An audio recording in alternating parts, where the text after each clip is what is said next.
Hey guys, my name is Josh from the channel SharpshooterJD and welcome back to another video.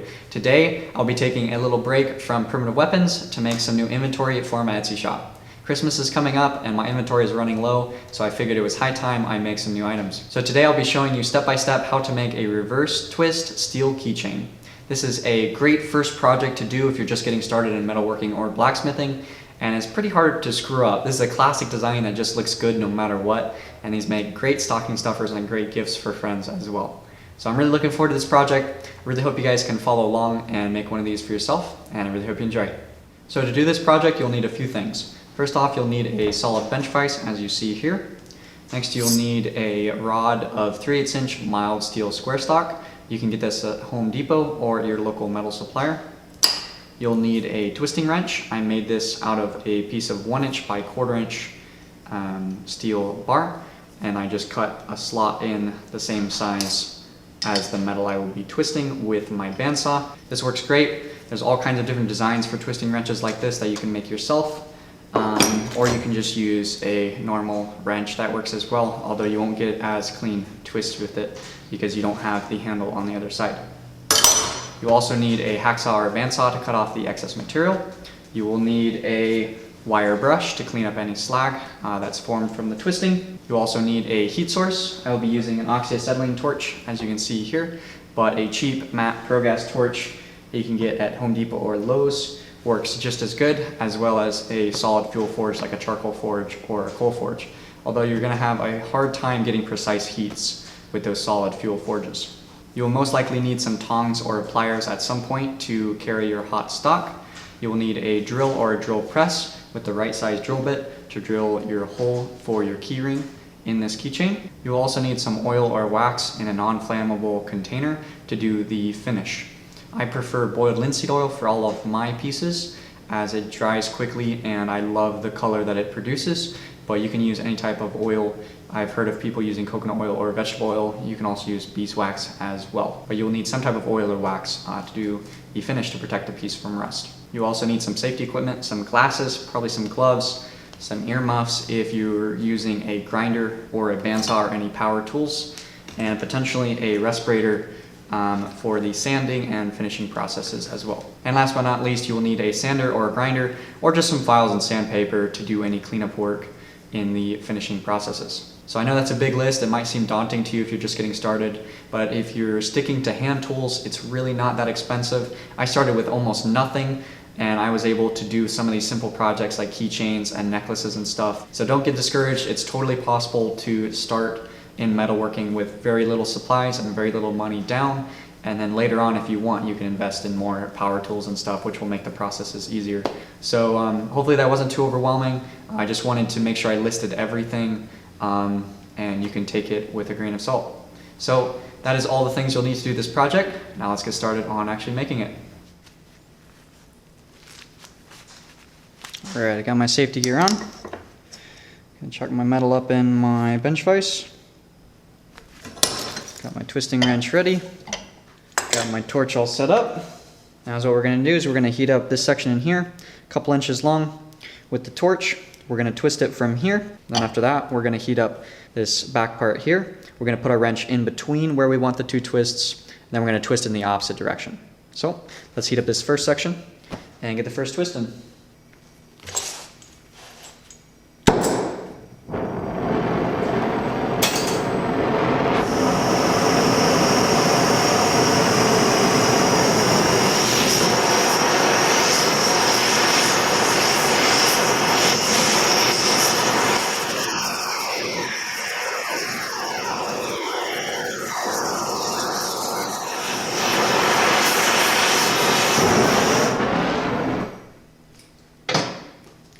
Now we're going to put our wrench on right beyond the orange and give it a nice twist.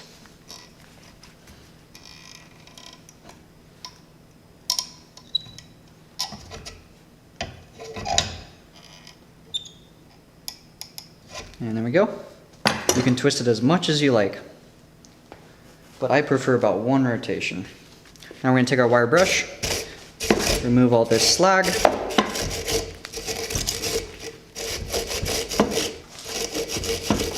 There we go.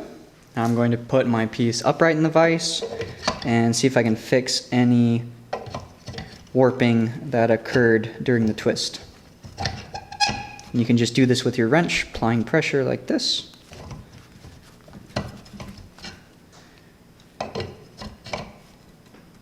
Looks pretty straight to me. Let's turn it this way and check.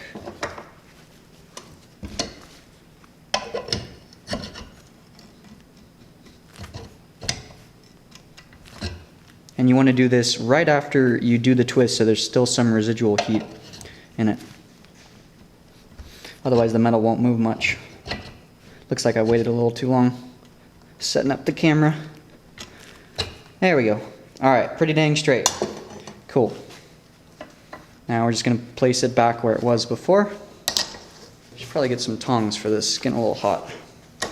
So just place it back in the vise where it was before. And now we're ready to do our reverse twist. And now we're just going to take our torch and heat up this section back here. And we're going to try to heat up a section the same size as the original section. That way we get our twists almost the same. They're never going to be perfect, but hopefully we can get them pretty close. So we're going to heat up this whole area here, leaving just enough room for our wrench to slip in here. So all this area needs to be red. So let's do it.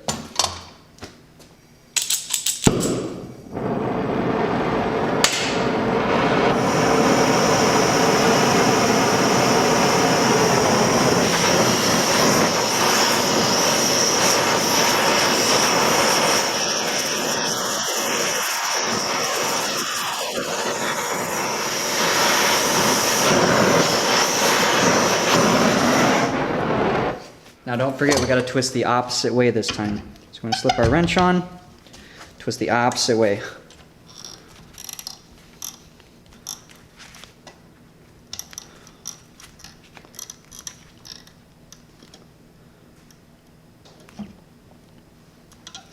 Just like that. Take our slag off with the brush.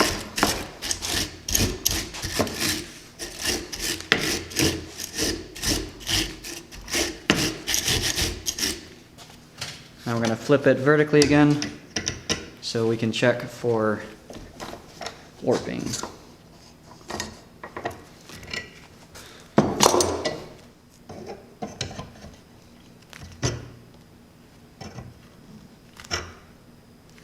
Again, it looks pretty straight. Don't really see any problems with that. Give it the final wire brushing.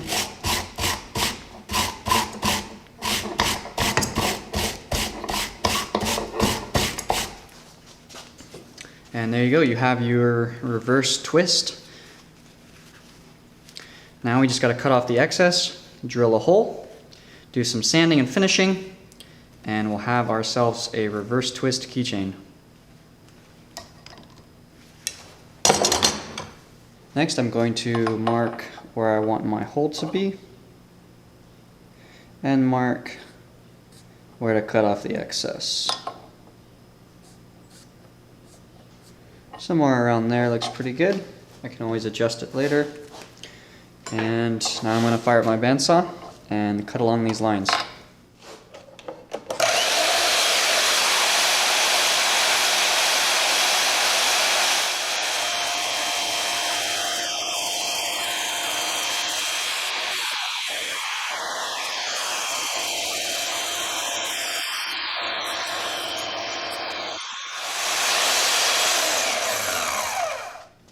There we go, got our excess cut off. Now on to drilling.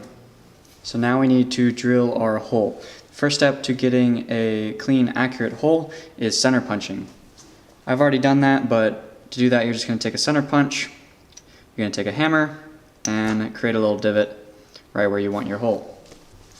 Once you've done that, you can chalk your piece up into your vise, making very sure it is square, just like that. And the next thing I like to do is take a center countersink bit, like this one, to do our initial hole. And this is going to help the actual drill bit to track straight. So the reason that works is because this is very short and thick, and it's not going to wander much on the piece. It's very stiff, so it's going to create a very accurate first hole, and then we can come in with the drill bit to finish it off after. If we just start with the drill bit, it'll probably work fine, but because the drill bit's so long and thin, it's probably going to wander a bit on the piece and flex, and that's just going to lead to a less accurate hole. So by using a center punch and a center countersink bit, we're giving the drill bit the best chance possible to create an accurate straight hole. So that's why I do it like this. So let's create this first hole.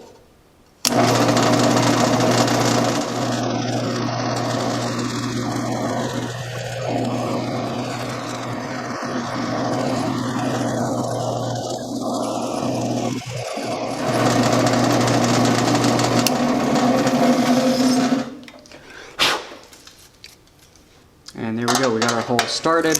It's looking nice and straight, nice and centered. So now I'm going to switch over to the actual drill bit. I'll be using an 11/64 inch drill bit to do our hole. You can kind of experiment with this. It's not set in stone at all. It's just the one I've been using for these keychains. And you really want a high quality bit made for drilling steel for this.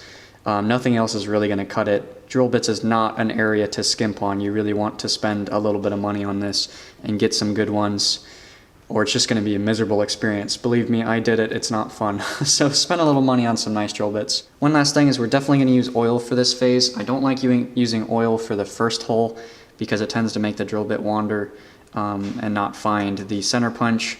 But for this stage, we're definitely going to use oil. You should always use oil. It's going to help your bits last a lot longer. I recommend actual cutting oil. I bought this off Amazon. I can't remember exactly what it was, but it works great. If you can't get your hands on some of this stuff, WD-40 works fine in a pinch as well.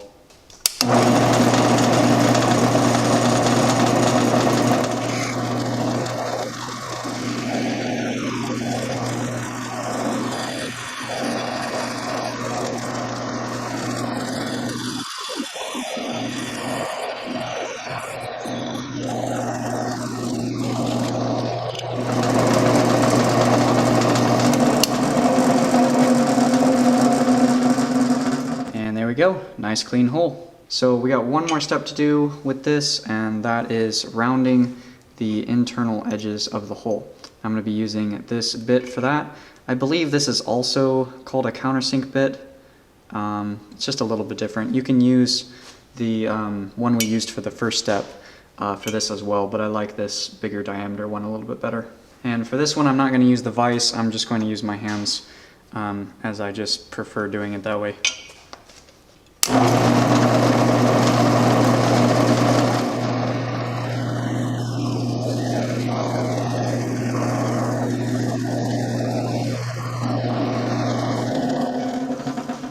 And there we go, beautiful clean hole. Now on to sanding and grinding.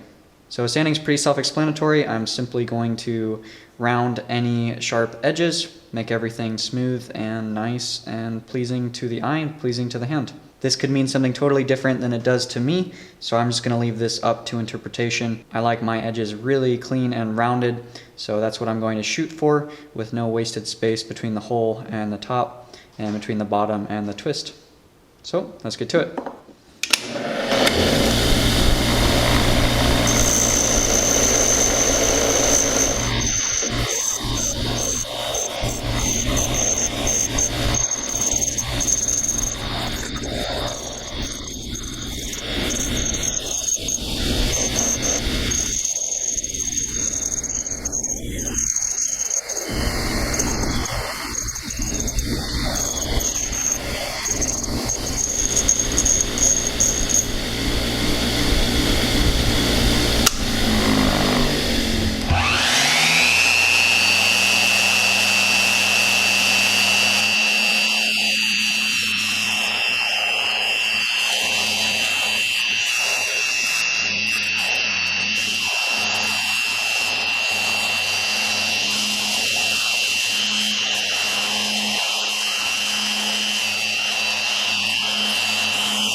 Now it's all sanded up, it's looking really nice. We're gonna hit it with the wire brush to get off any rust that might have formed while the rod was sitting in storage or throughout this process.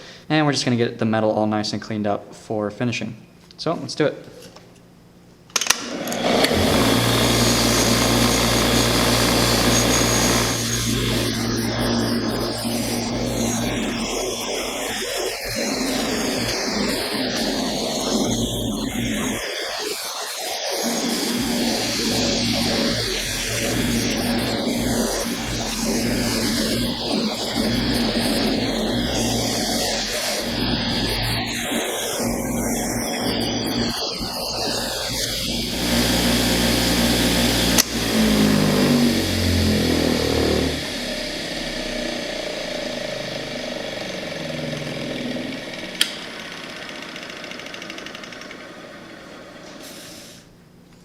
So there we go, all wire brushed, surface is nice and clean, and now we're ready for the oil dip. Now there's two ways we can finish this. We can dip it in our oil or our wax, or we can wipe on our oil or wax. I prefer the dip finish for these smaller items, but it's totally up to you which one you do. There's a few different tutorials floating around YouTube on how to do the brushed on finishes. It's pretty much the same, just in one you're going to dip it, and in the other one you're going to take a rag with the oil or the wax on it and just wipe it on.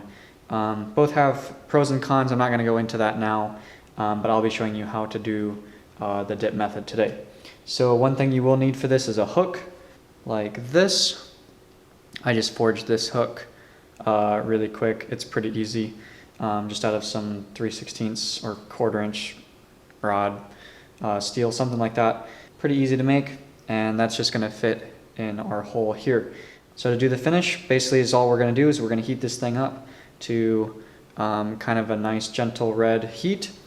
Then we're going to take it over to the anvil and do some more wire brushing on it. For some reason that's necessary. I've tried it a bunch of different times and it's the only way that seems to work well. And then we're going to let it cool down to about a black heat, and then we're going to quench it in the oil. Finding the correct temp to quench at is purely by feel, or I do it purely by feel. Most IR thermometers don't work on steel for various reasons. Again, you can look that up on your own. So I pretty much just do it by feel, and it just takes some practice. If it's too hot, it will burn, and the surface will turn a shiny black inconsistently. That doesn't look good at all. And if it's not hot enough, the oil won't soak into the pores and won't protect it against rust. So we got to find that nice neutral heat. It's a bit of an art. That's about all I can tell you without making this video like 20 minutes long. Although it might already be 20 minutes long, I don't know. But that's all I can tell you about that at the moment. Hopefully you can figure it out. It might take some trial and error. That's how I learned. But hopefully these steps will help you figure it out a little bit quicker. Yeah, so let's do it. Two last things really quick. I'm not going to show the wire brushing on the anvil because if I try to move the camera, I'm going to miss my target heat. Just know I'm wire brushing it by hand on the anvil after I get it to a red heat. And two, I will be wearing a respirator as the fumes from this oil are not good to inhale. So make sure you have a respirator, make sure you set up some ventilation in your shop before you do a finish like this. All right, let's get started.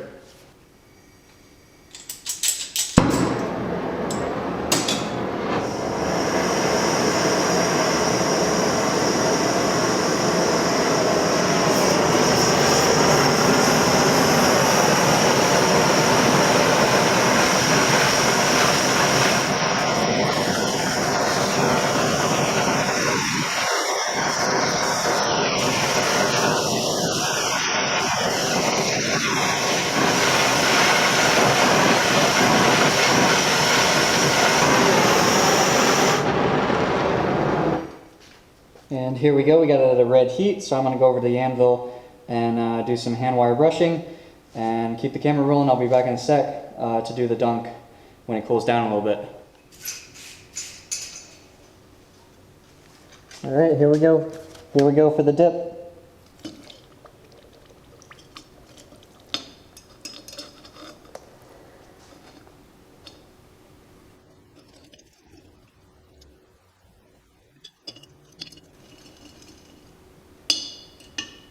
Alrighty, so at first glance, it looks like the finish took pretty well, but I won't be sure until I take it out. So I'm gonna let it sit in there and cool down for a bit. Then we'll take it out, dry it off, and see what we got.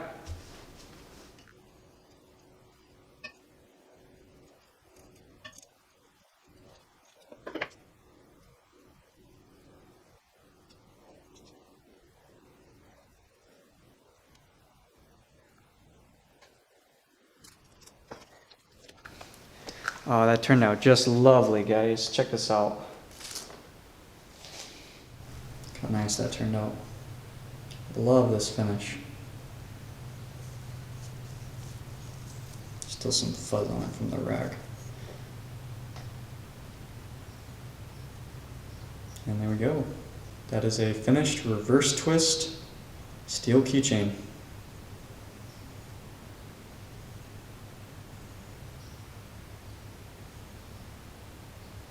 Super pleased with how that turned out.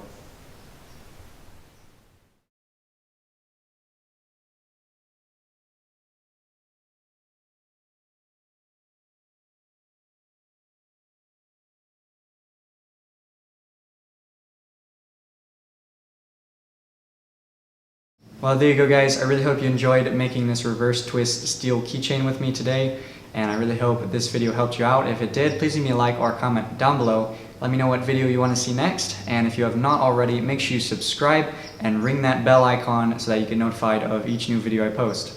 If you guys don't have the patience, time, or the tools to make one of these yourself, feel free to check out my Etsy shop at www.etsy.com/shop/Josh's Blacksmith Shop. There'll also be a link on the screen and one in the description as well. And there you can find a few of these for sale if you're interested. They make great gifts and stocking stuffers for this Christmas season, and I really appreciate it if you guys would help me out and order something from me. I also have other items like necklaces and fire pokers and marlin spikes, sometimes bottle openers, more keychains, pretty much anything you can think of I have on there. So make sure you check out my shop, and make sure you check out my Instagram and my Facebook pages below where you can keep up to date on the new items that I make. And with all that said, I want to say a huge thank you to all of you who are still watching this video. I got lots more cool stuff to come, so stay tuned. And as always, I hope you all have a wonderful rest of your week, and I will see you in the next one.